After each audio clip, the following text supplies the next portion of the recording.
우리 한번 따라하시죠. 결코 포기하지 마라. 예배와 영혼 구원을. 네, 이 두 가지 사명, 예배와 영혼 구원입니다. 이 두 가지 사명을 위해서 함께 정진하시는 저와 여러분이 되시기를 주의 이름으로 축복합니다. 아멘. 자, 옆에 분하고 인사하시죠. 만나서 반갑습니다. 네, 오늘이 무슨 날이에요?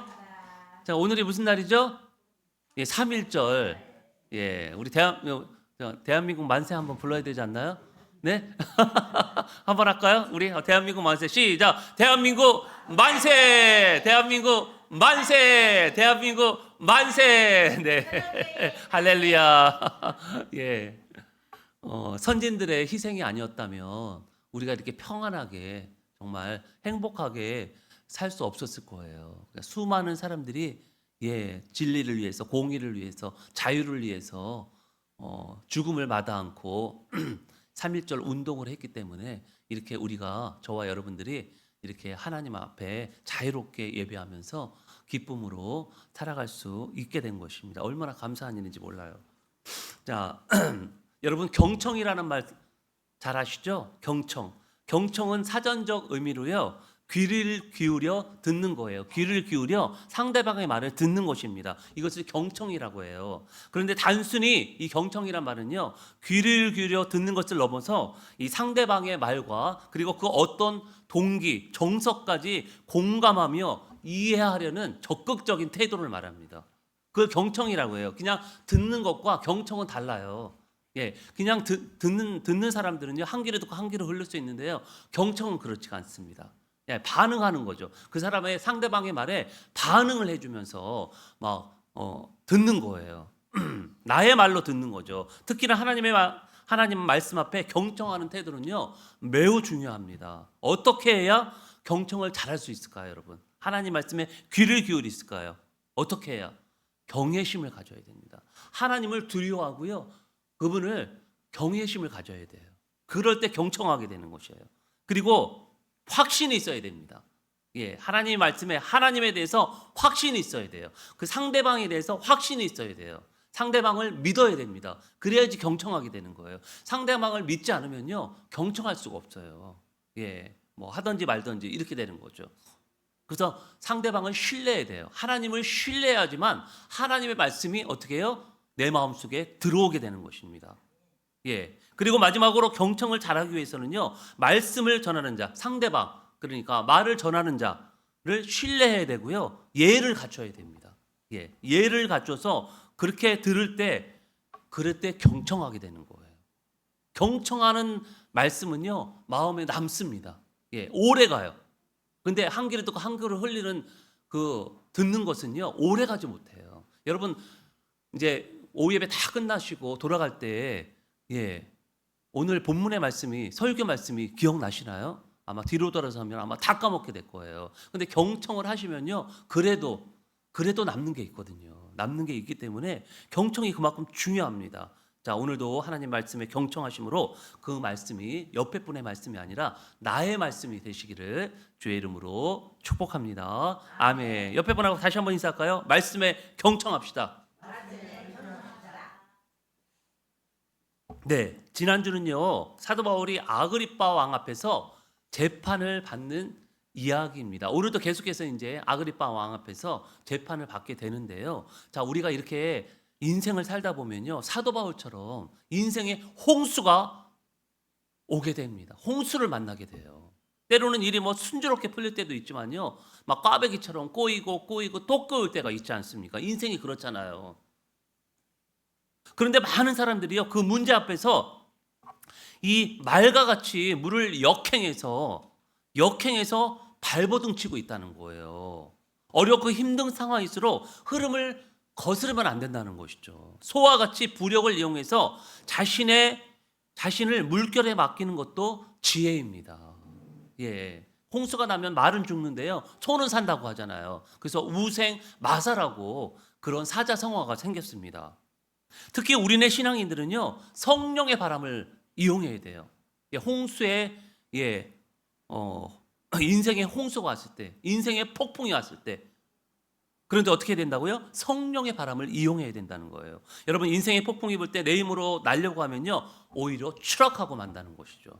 그러나 성령의 바람에 탑승해서 내 몸을 온전히 맡긴다면 사도 바울과 같이 오히려 나에게 일어난 고난과 고통을 통해서 자신이 목표하는 바를 이루게 된다는 거예요. 아니 그 이상 이룰 수 있다는 것이죠. 여러분 우리의 인생이요 가도 가도 끝이 없습니다. 해도 해도 끝이 없어요. 한 산 넘으면 또 한 산이 나타나고요. 어둠의 터널을 지나면 또 터널이 또 나와요. 여기 춘천 가는 길 보니까요. 터널이 얼마나 많은지 몰라요. 지루할 정도로 많아요. 또 터널을 지나면 또 터널이 나오고 또 터널이 계속 산을 뚫어가지고요. 터널이 춘천 갈 때 그 도로에 보면요. 터널이 얼마나 많은지 몰라요. 우리 인생도 그렇다는 거죠. 근데 언제쯤 이 고통의 시간이 끝날까요, 여러분? 죄송하지만 세상의 종말이 올 때까지 이 고통은 끝나지 않습니다. 아니 예수 그리스도를 영접하지 않으면 영원토록 고통이 지속된다는 것이죠. 그렇게 바울은요 죄수의 몸이 되어서라도 재판 중에서도 어떻게든지 복음을 전하려고 했어요. 천국 복음을. 지옥 가는 것을 막기 위해서, 영원한 고통을 막기 위해서 사도 바울은요 재판 가운데서 인생의 홍수 쓰나미 가운데서도 여전히 복음을 전했던 것입니다. 저는 바울의 삶을 추적하면서 깨달은 것이요 최악의 상황에서 최고의 것이 탄생한다는 것입니다. 최악의 상황에서 여러분 고통이 없다면 기쁨도 없어요. 만약 바울이 죄수의 몸이 되어서 감옥에 갇히지 않았다면 로마로 가서 복음을 전할 수 있었을까요? 이 바울에게 주어진 최악의 상황이 최고의 상황을 만들어준 것입니다. 돈도 안 들이고 로마 병정들이 호위를 하면서 로마로 건너갔다니까요. 그래서 거기서 복음을 전해서 땅끝에서 복음을 전해가지고요. 그 복음이 오늘 여기까지 온 것입니다. 할렐루야. 사랑하는 여러분, 우리에게는 전능하신 하나님이 계시잖아요. 그래서 우리는 최악의 상황에서도 더 높은 곳으로 비상할 수 있습니다. 그래서 비행기에 쥐가 한 마리라도 있으면요, 비행기가 추락할 수 있어요. 무섭습니다. 왜냐하면 전선을 쥐가 갉아먹잖아요. 그럼 전선 하나 끊어지면은 비행기가 잘못하면은 추락할 수도 있어요. 무서워요. 쥐 한 마리가. 이 쥐새끼 같은 사단마귀가 우리를 그렇게 괴롭힌다니까요. 별거 아닌 일인 것 같아도요. 그것 때문에 인생이 망가지는 비비 꼬이는 경우가 얼마나 많은지 몰라요. 그럴 때 어떻게 해야 돼요? 어떻게 해야 됩니까? 쥐 한 마리 비행기 안에 있으면 어떻게 해야 돼요? 더 높이 올라가야죠. 더 높이 올라가면 쥐가 어떻게 될까? 그 압력에 의해서 죽어요. 사람은 어느 정도 견디는데 쥐는 그게 약하잖아요. 우리 막 비행기 막 타면 막 귀가 아프잖아요. 막 터질 것 같잖아요. 고막이 터질 것 같잖아요. 쥐가 그래서 죽어요. 결국에는 비행기가 무사하게 안착하게 되는 거죠. 우리 인생에 그렇게 쥐 한 마리, 쥐새끼가 낀다니까요. 그럴 때는 영적 비상을 하는 수밖에 없어요. 성령의 바람에 내 몸을 맡기는 방법밖에 없습니다. 다른 방법이 없어요. 우리 남은 인생 고비고비마다 자신의 가진 것을 의지하지 말고 오직 성령의 능력에 나를 맡김으로 이 최악의 상황이 최고의 상황으로 바뀌는 역전의 삶을 살아가시는 저와 여러분이 되시기를 주의 이름으로 축복합니다. 아멘. 자, 오늘 본문도 어떤 재판, 누구 앞에서 재판을 받는다고요? 아그리빠 왕 앞에서. 이스라엘 분봉 왕이에요. 이스라엘을 유대를 다스리는 그런 왕입니다. 자, 그 내용이 뭐냐면요. 바울 자신이 부활의 예수님을 만난 간증이에요. 간증. 오늘도 간증이 또 등장합니다. 자, 먼저 바울은요. 변론에 앞서서 신문하는 아그리빠 왕에게 찬사를 보냅니다. 여러분, 대화의 기법 중에 하나가 이 기법이에요. 그러니까 상대방을 먼저 칭찬하고 대화를 시작하는 거. 그럼 상대방의 기분이 어떨까요? 상대방이 기분이 좋아지잖아요. 그럼 대화가 어떻게 해요? 술술술 풀리게 되는 거죠. 근데 처음부터 막 지적질을 해.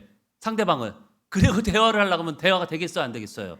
안 돼요. 사도 바울이 처음부터 막 나는 죄가 없습니다. 유대인들이 나를 죽이려고 했습니다. 막 계속 이렇게 하소연을 했다면 아마 아그리빠 왕이 듣지도 않았을 거예요. 근데 처음에 사도 바울은 어떻게 했죠? 아그리빠 왕에게 찬사를 보냅니다. 이 찬사는요, 유대인의 변호사 더둘로처럼 호의를 얻고자 쏟아낸 사탕 발리과는 달라요. 왜 호의를 보내고 찬사를 보냈을까요? 사도 바울이 왜? 대화를 이끌어가기 위해서. 그것도 중요한데요. 더 중요한 게 있습니다. 아그리빠 왕에게 복음을 전하기 위해서. 아그리빠 왕에게 복음을 전하기 위해서 그의 마음을 어떻게 해요? 먼저 부드럽게 만든 거죠. 이게 칭찬을 함으로 말미암아 부드럽게 만든 거예요. 여러분 솔직히 아그리빠 왕은요 콩가루 집안의 자식 아닙니까? 그리고 굉장히 막 권력가 집안이기 때문에 폭력도 일삼았던 그런 집안들이에요. 아주 사람을 우습게 여기고 권력으로 이런 사람도 하나님께서 지금 바울을 통해서 호의를 베풀고 있는 거예요. 찬사를 보내고 있는 거예요. 왜 찬사를 보내고 있습니까, 여러분? 아그리빠 왕을 구원하기 위해서. 그리고 아그리빠 왕께 함께 듣는 회중들, 이 회중들도 이 바울이 전하는 복음을 통해서 구원하기 위해서 하나님께서 이렇게 호의를 베풀고 있는 거예요. 사도 바울을 통해서. 여러분 바울이 아그리빠 왕에서 하는 말들이 형식은 변론이지만요 내용은 복음입니다. 자, 2절에 보면요 오늘 당신 앞에서 변명하게 된 것을 다행히 여긴다고 말씀하고 있어요. 다행히 여긴다. 우리 아팠다가 회복이 되면 다행입니다. 우리 그런 말 자주 쓰잖아요. 사도 바울도 그 얘기를 하는 거예요. 당신 앞에서 변명하게 된 것을 다행히 여긴다고 하는데요. 여기서 다행은요, 바울이 운 좋게 선처받을 기회가 아닌 이 하나님이 허락하신 복음을 전할 절호의 찬스라는 거예요. 이게 다행히 내가 이 재판석 앞에 선 것은 불행이 아니라는 거죠. 슬픔이 아니라는 거예요. 내 인생이 꼬였다는 것이 아닙니다. 오히려 더 잘 됐다는 것이죠. 재판 선 것이. 왜? 복음을 전할 수 있었기 때문에. 그것도 왕 앞에서, 대통령 앞에서 복음을 전할 수 있는 기회가 어디 쉽게 옵니까, 여러분? 쉽게 오지 않아요. 대통령만 복음을 듣고 회개하고 예수님의 자녀가 된다면 그 파급력이 얼마나 크겠어요.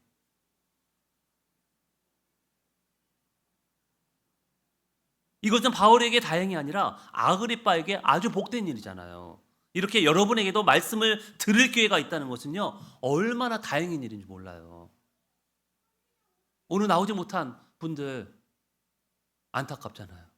말씀을 못 들으니까, 복음을 못 들으니까. 아무나 누릴 수 있는 복이 아닙니다. 그런데 말씀을 듣고도 예수 그리스도를 영접하지 않는다면 참으로 애석한 일이 되고 말 것입니다. 오늘도 본문 끝에 보면요 베스 통독이 바울 보고 뭐라고 그랬죠? 미친놈이라고 했어요.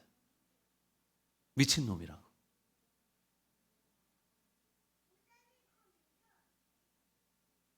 참으로 애석한 일이에요. 복음을 듣고도 깨닫지 못하는 것이.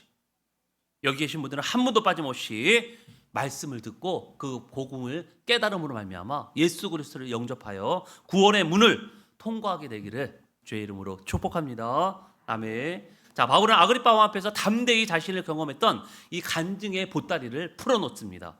자, 먼저 바울은 자신이 얼마나 유대교에 열심이었는지를 먼저 이야기를 해요. 피력을 합니다. 그래야 복음을 전하는데 유리하기 때문에 그래요. 이 아그리빠라는 사람은요 유대 문화와 종교를 너무나도 잘하는 사람이었기 때문에 그래요. 그래서 서론 부분에 자신의 유대교 활동을 이야기한다면 이 복음으로 이어질 때 더 집중할 수 있고 신뢰감을 줄 수 있다는 거예요. 자신이 유대인이었다는 거, 철저한 유대인이었다는 거, 바리새인이었다는 거, 이것을 먼저 이야기를 합니다. 처음에 찬사를 보내고요, 아그리빠 왕을 칭찬하고 그 다음에 자신이 온전한 유대인이라는 거, 그것을 피력합니다. 이렇게 바울은요 자신이 경험한 유대 종교에 대해서 이야기하고 본격적으로 어디로 넘어가요? 복음으로 넘어가는 거예요. 처음부터 막 복음을 막 전했다면 사람들이 거부감을 느꼈을 거예요. 근데 나는 유대인들이 나를 죽이러 가는데 나는 저 유대인과 똑같은 사람들이고 똑같이 행하던 사람이다라는 것을 피력하고 있잖아요. 자, 12절에서 14절의 말씀, 어떻게 복음에 대한 이야기를 본격적으로 시작하는지 12절에서 14절의 말씀을 같이 한번 읽어보도록 하겠습니다. 시작. 그 일로 대제사장들의 권한과 위임을 받고 다메섹으로 갔나이다. 왕이여 정오가 되어 길에서 보니 하늘로부터 해보다 더 밝은 빛이 나와 내 동행들을 둘러 비추는지라. 우리가 다 땅에 엎드러짐에 내가 소리를 들으니 히브리 말로 이르되 사울아 사울아 내가 어찌하여 나를 박해하느냐. 가시채를 뒷바지라기가 내게 고생이니라. 아멘. 자, 바울이 경험한 다메섹 회심 사건은요, 사도행전에 몇 번 등장한다고 했죠? 몇 번? 네? 몇 번? 3번. 예, 3번 등장을 합니다. 자, 9장과 그리고 22장과 오늘 본문 26장에 똑같은 내용이 등장을 해요. 왜 사도행전은 이렇게 똑같은 이야기를 3번이나 반복하는 걸까요? 왜 3번이나 기록한 것일까요, 여러분? 사도 바울의 회심을 통해서 누구라도 예수 믿고 회심을 경험할 수 있다는 것을 이 저자가 강조하기 위해서예요. 이렇게 반대편에 있었던 예수 믿는 자들을 죽이려고 했던 사람이 예수를 믿고 어떻게 해요? 예수님의 제자가 됐다는 것은 놀라운 사건이잖아요. 그러니까 이 사건을 통해서 아직도 예수를 믿지 않는 유대인들이 그리고 이방인들이 돌아오게 되기를 바라는 마음에서 저자가 3번 똑같은 이야기를 3번이나 기록했다는 것입니다. 여러분, 어떻게 이런 일이 사도 바울의 회심이 가능했을까요? 막 사람들 막 잡아다 죽였잖아요. 그리스도인들을, 기독교인들을. 근데 갑자기 어떻게 해요? 예수님을 전하는 사람이 됐어요. 여러분, 인간의 힘으로는 이게 되질 않습니다. 성령의 힘으로 가능하다는 거예요. 여러분, 아무리 양아치 같은 사람이라 할지라도 성령 세례를 받게 되면요, 새 사람이 되는 거예요. 지금 여러분은 예수를 믿지 않는 옛사람입니까? 아니면 예수를 믿는 새 사람입니까? 모두들 새 사람이 되기를 축복합니다. 여러분, 왜 새 사람이 되어야 될까요? 왜 새 사람이 되어야 돼요? 죄가 가득한 옛사람으로서는요, 천국에 들어갈 수가 없기 때문에 그래요. 그럼 새 사람이 되는 방법은 뭐죠, 여러분? 새 사람이 되는 방법.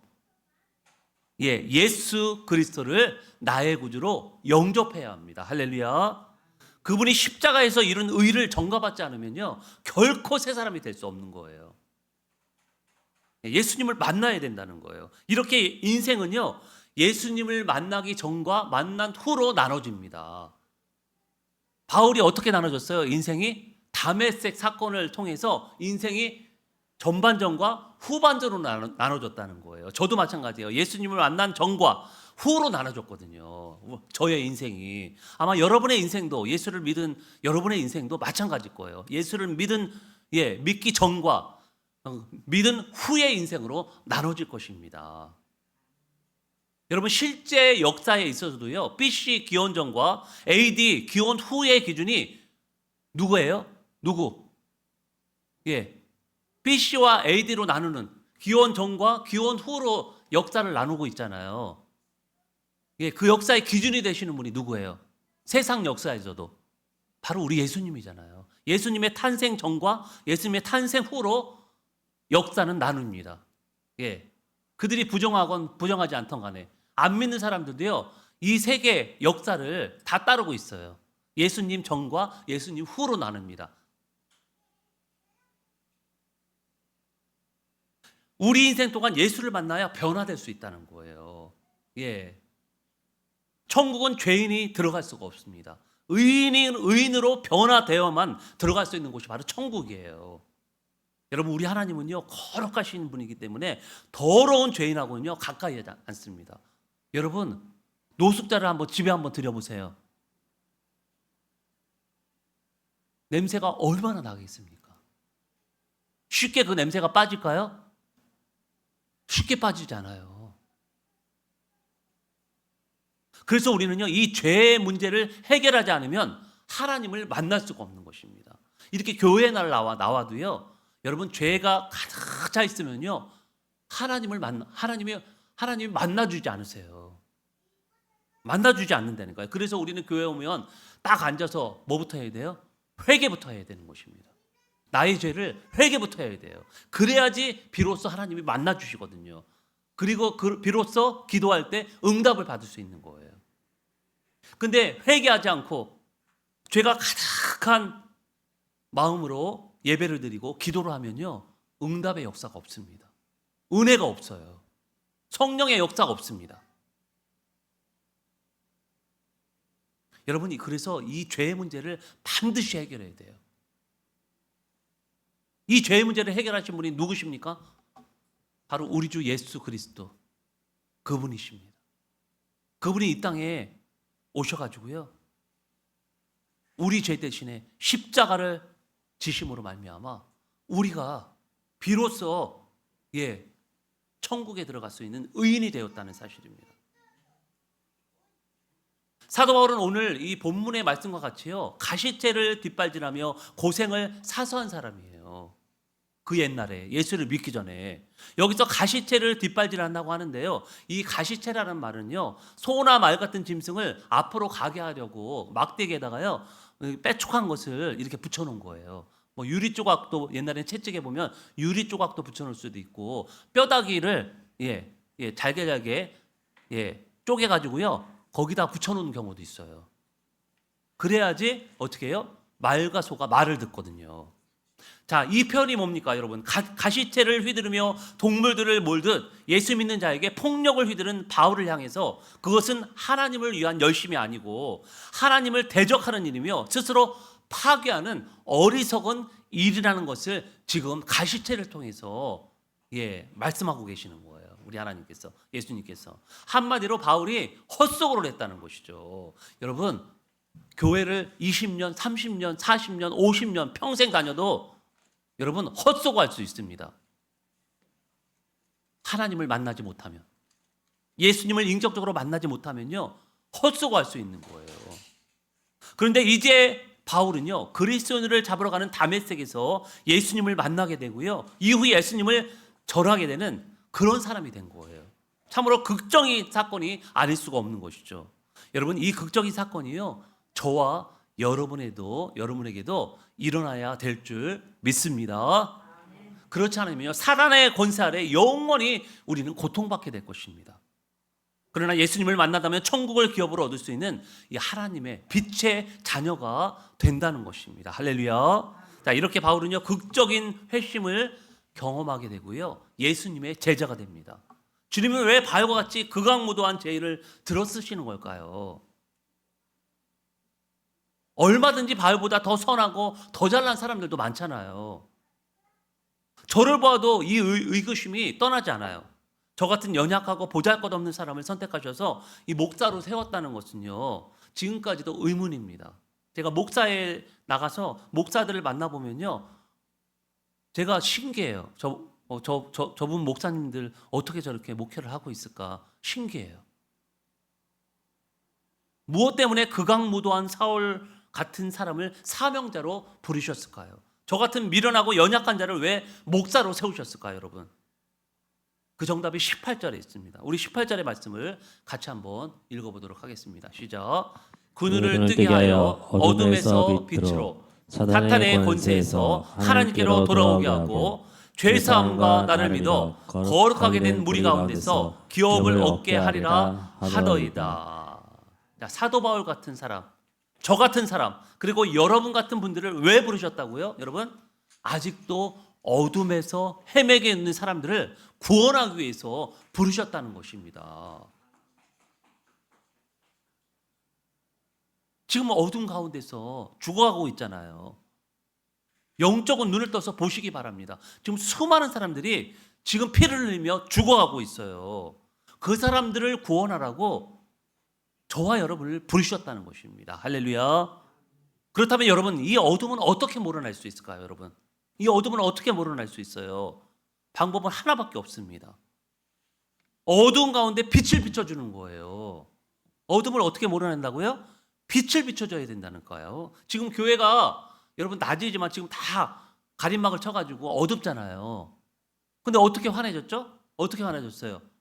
전구, 이 수많은 전구들을 지금 빛을 비춰줬기 때문에 지금 환하게 예배드리는 거잖아요. 이 전구들을 다 끄게 되면 어떻게 될까요? 어두움이 다시 몰려오게 된다는 것이죠. 그렇다면 이 영적인 어둠을 몰아낼 수 있는 빛은 누구십니까, 여러분? 누구예요? 그렇죠. 우리 예수 그리스도. 생명의 빛이 되시는 예수 그리스도 그분이십니다. 그분만이 우리에게 생명을 주시는 빛이라는 사실입니다. 여러분 세상에 빛이 없다고 한번 생각해 보세요. 껌껌한 진짜 아무 전구도 없고 빛이 없다고 생각해 보세요. 껌껌한 밤이 계속된다고 생각해 보세요. 여러분 아마 길 가다가요 이리 넘어지고 저리 넘어지고 집에서도 계속 넘어지고 이리 빠지고 저리 빠지고 아마 몸이 성하지 않을 거예요. 자, 어느 마을에요 아주 진지한 사람이 있었어요.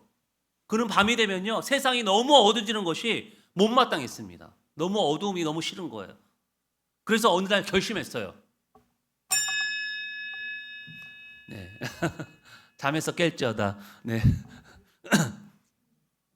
밤이 되니까요 너무 싫은 거예요. 그래서 어느 날 결심을 합니다. 이 어둠을 내가 다 퍼내겠다. 퍼내서 버리겠다. 그는 삽을 들고 나가서 열심히 어둠을 퍼서요 자루에 담기 시작했습니다. 사람들이 지나가다가 물었어요. 지금 뭐 하세요? 그가 대답했어요. 어둠을 퍼내고 있습니다. 이 세상에 어둠이 너무 많지 않습니까? 한참을 퍼도 그런데요 한참을 퍼도 어둠은 그대로였어요. 오히려 그는 지치고 땀 흘리고 넘어지고 더 힘들어졌습니다. 그때 한 아이가요 작은 등불을 하나를 켰습니다. 그러자 그 주변이요 어둠이 순식간에 사라졌다는 거예요. 너무 쉽죠? 저 사람은 밤새 어둠을 퍼서 버리려고 했지만요 어둠은커녕 더 지치고 더 어려워진 상황이었어요. 그런데 힘이 없는 어린아이가 등불을 하나 켰더니요 금방 어둠이 물러가는 거예요. 그러니까 어둠은 퍼내는 것이 아니라요 빛을 어떻게 해요? 켜는 것입니다. 여러분 막 고통 가운데 있는 것을 고통을 어떻게든지 피하려고 하시는 분들이 있는데요. 여러분 고통을 피하지 마시고 생명의 빛이 되시는 예수의 빛을 한번 비춰보세요. 내 안에. 그럼 어둠이 물러간다니까요. 그 고통이 물러가고 어려움이 물러가게 되는 거예요. 여러분 어둠을 몰아내기 위해서는 아무리 발버둥 쳐봤자 말짱 도루묵입니다. 여러분 우리나라가 법치국가잖아요. 법에 따라서 나라가 운영되고 있잖아요. 지금도 계속해서 재판이 이어지고 있는데 대통령 매년 법이 발전하고 있고요. 더 강화되고 있습니다. 그런데 왜 범죄율은 줄어들지 않고 높아만 가는 걸까요, 여러분? 도대체 왜 그럴까요? 범죄와의 전쟁을 선포해 봤는데도 불구하고 여전히 사건 사고가 접수가 많아서요. 지금 경찰들이 그 수많은 사건들을 해결할 능력이 안 된다고 합니다. 손이 부족하대요.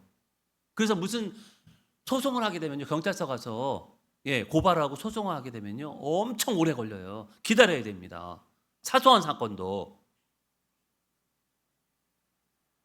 그래서 이 어둠은요. 법을 갖고도 안 된다는 거예요. 경찰의 공권력으로도 안 되고 교육을 시켜도 안 되고. 여러분 깜빵에서 교육받잖아요. 다시는 범죄하지 말라고. 근데 깜빵 갔다 오면 더하면 될지 덜합니까, 여러분? 그중에 개가천선에서 나오는 사람도 간혹 있겠죠. 근데 대부분의 사람들이 깜빵 갔다 오면 교육을 받고 왔는데도 더 범죄를 저질러요. 새로운 범죄를 거기서 배워갖고 와요. 이게 뭔 일입니까, 이게 도대체. 이 어둠이요 무섭습니다. 죄가 무서운 거예요.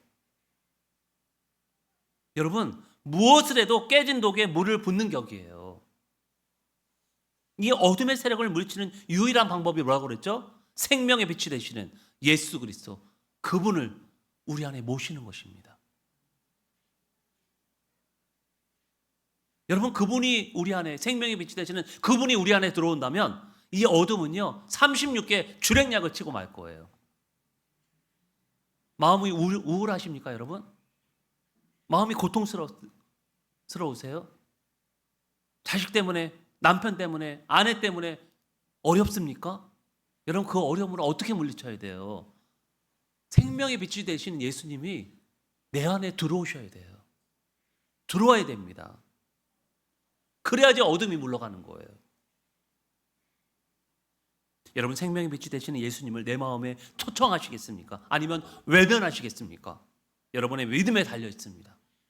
아무쪼록 생명의 빛이 되시는 예수님을 영접함으로 천국을 기업으로 받게 되기를 주의 이름으로 축복합니다.